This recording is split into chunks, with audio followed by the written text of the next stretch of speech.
Hey, good evening everybody. Sammy Thunder here. Welcome back to the channel. Weekend recap. I went to the East Coast National. As y'all probably know, I published the video yesterday, and I went to the East Coast National on Friday and had a really big exploration day of buying some inventory items as well as the Big Willie Mays card. I don't want to spoil it, but I'll leave a link so you can watch it if you choose to. Today, I got a chance to set up at Garfield in New Jersey, and it's a show that does really well with vintage. If you haven't gone, I really recommend checking it out because there's plenty of vintage dealers there, and I want to say they do these shows twice a month, but I got a chance to set up. I think there were some available tables, and it was great. Had a really great experience and purchased some items for inventory, and I made an unexpected huge purchase for the collection I think y'all will appreciate. So let's dive right into the footage. There's not a whole lot, but there's some of all the tables, some familiar faces, and we'll return back and I'll show you the purchases. Enjoy.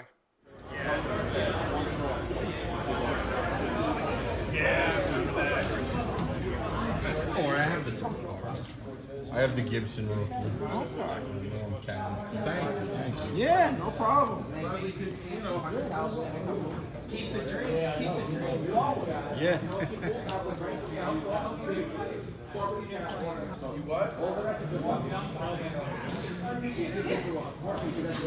Yeah, I think we'll work out, right?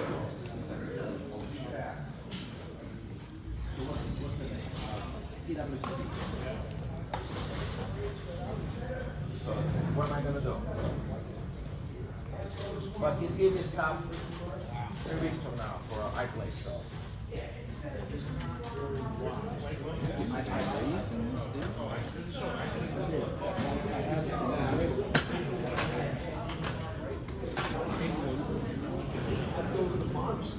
Maybe one day. I haven't looked yet. I haven't taken any of my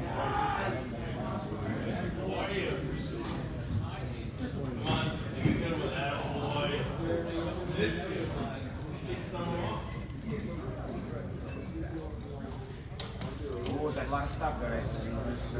Right.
busy right now? I don't know, I guess.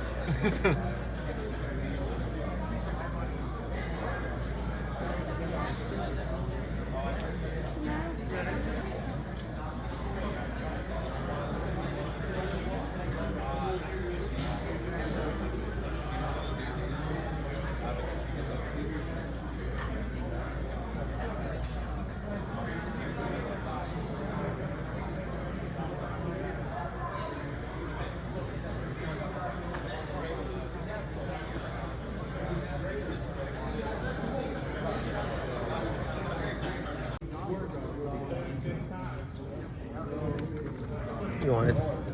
Oh no, it's okay. You can see right through it. No, I think, just, starting out as a kid and then as an adult.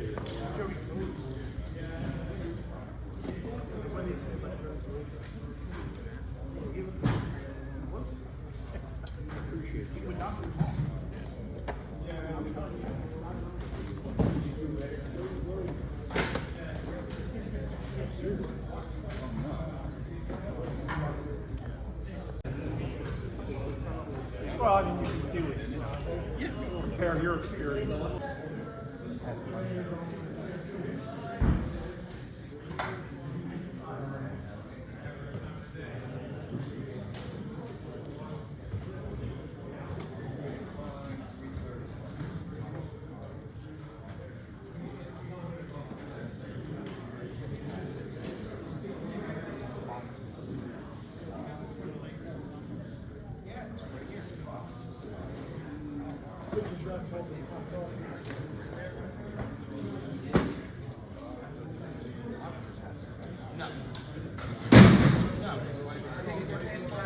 That table's gonna be a problem.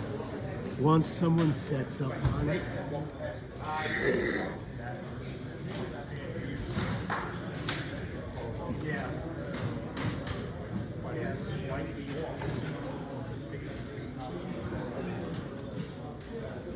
trying to catch this. I was doing this, but I lost it. I lost it. Mm-hmm. I just lost it.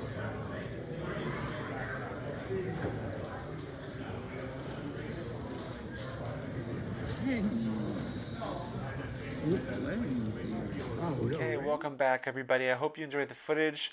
Forgive me, I have my camera is slightly altered today. I normally would have an extra set of lights to kind of make it so the cards can be visible and myself visible as well. Unfortunately, at this point, the lights that I used needed to be recharged, and because I used them today at the show. So I will be showcasing the cards this way, and I hope y'all don't mind that. But I'll go through each of the purchases, and I'll explain a little backstory to them, as I generally do. So I'll start with the first one. This came from Robert Katz. Y'all probably saw the footage. I left his business card. I don't think he does any shipping, but you can check out his shop if you're in Jersey, and I think it's Bergen County Sports Cards. And I love going to his table because he has a bin full of vintage cards for a great rate. Anything that's not marked is $5, and then anything that's marked is marked as price. And so this one had a $10 price tag on it.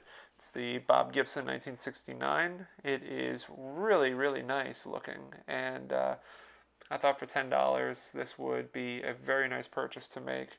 And if I do decide to sell it, I might be able to make $5 on it, maybe $20, but I would make $10 on it essentially. So that was just my thinking, and so it looks like a really nice card. I know Gibson does pretty well, especially when the cards are very well centered. So that's the first one. Also from Robert's table is this Bob Gibson, the 1970, kind of follows the year right after. And I had one of these. I actually bought at the National last year from another dealer I'm friendly with. But this one also had a $10 price tag, and the centering on it's really, really nice. And so I got this one as well with the hope of possibly reselling it. Looks really good front to back. I have no complaints. The only thing I'm complaining about right now is the fact that it's not getting in focus. And this is a problem with my camera. It takes a second, but there you go. Get a better look at it here. So very nice $10 purchase. And the final one is another $10 purchase, was this nice looking rod Karoo from 1969. Hopefully I can get this one in focus for you as well. I feel like you have to kind of keep it steady so the camera can detect it. But anyway, really nice looking rod Karoo. And also from 1969. This would be his third year card, if I'm not mistaken. So good purchase. And finally, I think this was the last purchase that I made from Robert's Table. Is I couldn't help myself. I saw this in the bin for $25, and I sold one a while back, and so I wanted to get a second one, and I just looked at it, thought, well, this looks phenomenal. Carlton Fisk, his rookie card here, shared with Cecil Cooper and Mike Garman, and I thought it looked really, really good.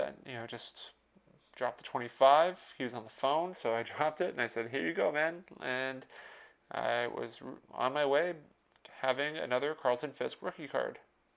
Really, really nice looking. And so that was Robert's Table. So I guess I spent about $55 at his table for these 4. And so a lot of fun. Next one was from, I didn't catch his name. It was a dealer who was selling mostly modern, and he had some vintage in there, and I scoured through.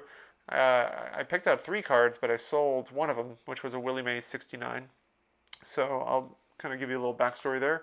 First card I purchased from him was this 1968 Ernie Banks, and this one just had really no visible flaws at all to it. It's just a beautiful looking card. This one really just exemplifies, probably from spring training if I had to guess, Chicago Cubs, and back looked really great. No complaints. Other than I can't get this in focus. So let's see if I can keep it still for a few seconds. Maybe I'll go even closer. And it's not helping whatsoever. Alright, just gonna go back. Anyway, there you go. Oh, there we go. That's much better. So Ernie Banks. And then the second card from that lot was the Nolan Ryan 72. This one looked really, really good. And let's see, the back, high number. I think it's a high number. I can't remember when the high number starts. I think it might not be a high number because I know the 72 is a big monster of like 700 plus cards.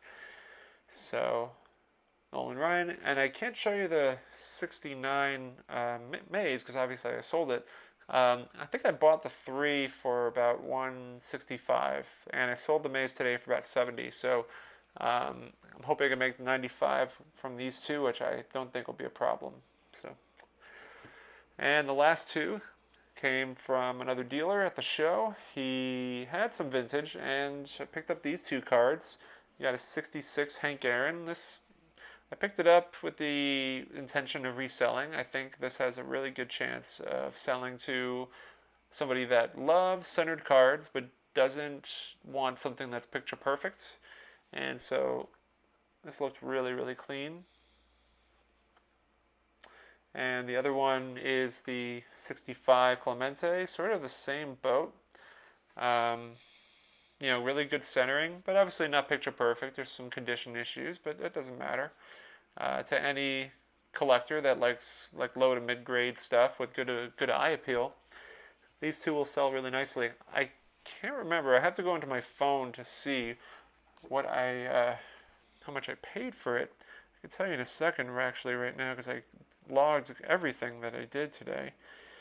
And let's see. I gotta look for it.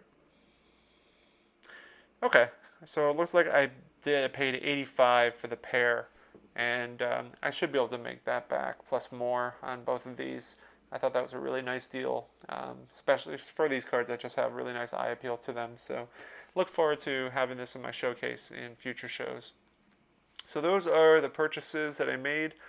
The big one of the day, I've already showed this to some people already. I couldn't help myself. I was not intending on spending this kind of money, but I did, and I purchased a huge pre-war collectible, and I saw it and I fell in love with it. It is the 1912 S81 Silks. They're Christy Mathewson. and it was being sold by a collector or a dealer named Harry. I've purchased from Harry before. I've purchased that Frank Robinson over there from him, and this one's just I can't take my eyes off how just amazing this is, to be able to, the artistry involved, to kind of show Mathewson in his pose. Um, it's hard to really put into words. It was graded a 1.5. I looked at SGC and I saw that there's only 24 that have been graded, and this one sold back in January to Harry, and I ended up buying it today for the collection. I enjoy collecting anything New York, San Francisco Giants related. I have a Kristen Mathewson T206 with the white cap, as well as you can see here, also has the white cap. And I love the stories surrounding him. He was a man of dignity, a man of honor, and somebody who had the passion for the game. Also one of the original 6, as we know. So couldn't help myself and made the investment for this beautiful item, numbered 108. So that kind of wraps it up for today. Let me know what you think and what's coming up in the works. I'm hoping to do another collaboration with another YouTuber this week. I think that's definitely in the works. I will be setting up at another show on Sunday. But that's kind of it for now. Things will come up as we go, so we'll check in a little bit. But I hope y'all had a nice weekend, and I look forward to speaking with y'all again. Take care.